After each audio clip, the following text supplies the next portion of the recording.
نازلة كانت مستعجلة عايزة تمشي علشان تخلص الغسيل، لكن عرابي ما ادهاش فرصة. عرابي كتف ايديها علشان يشيل حركتها، وعبد العال كتف رجليها جامد، وحسب الله هو اللي مسك المنديل المبلول وحطه على بقها، وعبد الرازق كان مثبت راسها جامد. رايا ما استحملتش المنظر، وهقول لكم ليه. نازلة كان شكلها صعب قوي وهي بتموت.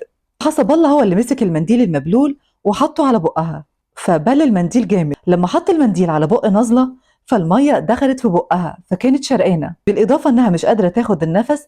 لما المية دخلت بقها عملت رغرغة، يعني كانت عاملة زي الغرقان اللي في المية، وفي نفس الوقت كانت بتقاومهم ولسه روحها ما طلعتش.